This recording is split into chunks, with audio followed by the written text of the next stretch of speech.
Bismillahirrahmanirrahim. Alhamdulillahi rabbil alamin. Wassalatu ala sayyidina Rasulillah Muhammad ibnu Abdillah wa ala alihi wa syuhbihi wa salam. Amma ba'du. Pada kesempatan kali ini, kita akan belajar sedikit pengetahuan tentang hadis. Hadis yang disebut juga sunnah, adalah perkataan, sabda, perbuatan, ketetapan dan persetujuan dari Muhammad yang dijadikan landasan syariat Islam. Hadis dijadikan sumber hukum Islam selain Al-Quran. Dalam hal ini kedudukan hadis merupakan sumber hukum kedua setelah Al-Quran.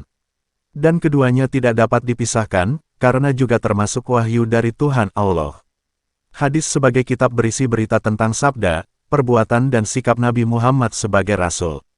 Berita tersebut didapat dari para sahabat pada saat bergaul dengan Nabi.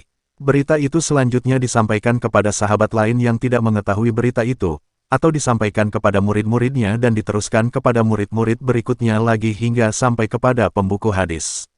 Itulah proses pembentukan kitab hadis. Berdasarkan tingkat keaslian hadis, kategorisasi tingkat keaslian hadis adalah klasifikasi yang paling penting dan merupakan kesimpulan terhadap tingkat penerimaan atau penolakan terhadap hadis tersebut.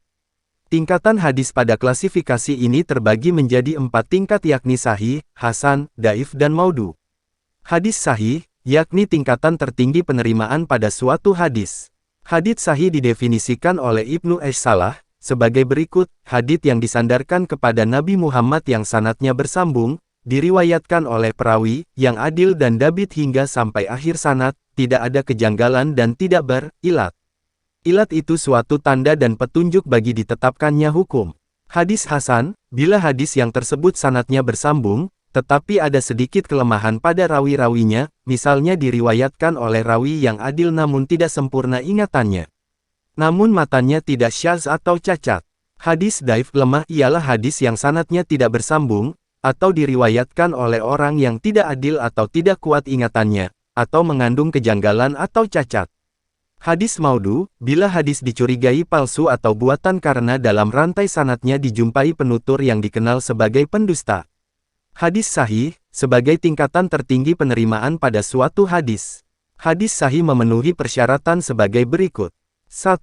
Sanadnya bersambung. Sanad berarti keseluruhan rawi dalam suatu hadits dengan sifat dan bentuk yang ada. 2. Diriwayatkan oleh para penutur rawi yang adil, memiliki sifat istiqomah, berakhlak baik, tidak fasik, terjaga muruah kehormatannya, dan kuat ingatannya. 3. Pada saat menerima hadis, masing-masing rawi telah cukup umur, balik dan beragama Islam. 4. Matanya tidak mengandung kejanggalan, bertentangan, syadz serta tidak ada sebab tersembunyi atau tidak nyata yang mencacatkan hadis atau ilat. Sahih Bukhari. Sahih Bukhari merupakan kitab buku koleksi hadis yang disusun oleh Imam Bukhari yang hidup antara 194 hingga 256 Hijriah.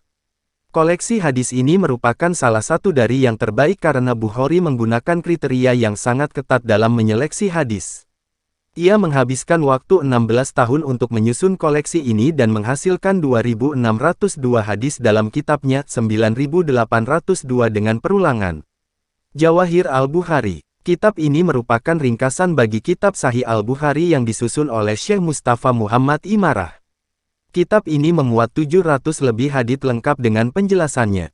Salah satu keistimewaan kitab ini dibanding kitab sejenis karena berisi hadis-hadis terpilih sekaligus disertai penjelasan mendetail syarah dari ulama hadits yang diakui kredibilitas keilmuannya sehingga dapat membantu para pembaca memahami hadits dengan benar dan sempurna.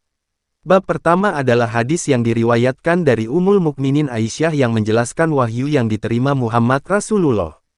Dalam hadis tersebut, dijelaskan beberapa hal tentang penerimaan wahyu, di antaranya bagaikan sebuah suara yang langsung merasuk dalam jiwa Rasulullah. Pada kesempatan lain, kata Rasul, wahyu datang bagaikan suara lebah yang mendengung serta getaran-getaran. Pada bab berikutnya, dibahas tentang takwa, hidayah, rukun Islam, dan sebagainya. Dalam hadis yang diriwayatkan oleh Abdullah bin Umar, dijelaskan bahwa tidak sampai hakikat ketakwaan seorang hamba hingga dirinya merasa yakin dengan apa yang dijalankannya dalam hatinya ketika dia beribadah kepada Allah. Pada penutupan kitab ini berisi tentang hadis doa-doa yang bisa dipakai sehari-hari. Kitab Jawahir Al-Bukhari merupakan kitab yang diajarkan waktu saya masih sekolah di Madrasah Aliyah. Saya dahulu sekolah di Pondok Pesantren Raudatul Ulum 2 Gondang Legi Malang. Kitab Jawahir Al-Bukhari dipelajari selama 3 tahun secara terjadwal. Karena 14 tahun lebih tak terbaca, saya ingin kembali membacanya kembali. Sebagai bentuk murajaah atau mempelajari ulang dan menyebarluaskan melalui YouTube ini. Semoga dengan membagi sedikit pengetahuan isi hadis, bisa menjadi amal dakwah bagi kita. Sehingga kita kelak bisa bersama dengan baginda Nabi Muhammad Rasulullah. Mari kita sebarkan kebaikan ini kepada teman dan kerabat kita. أخير الكلام والله أعلم بصواب.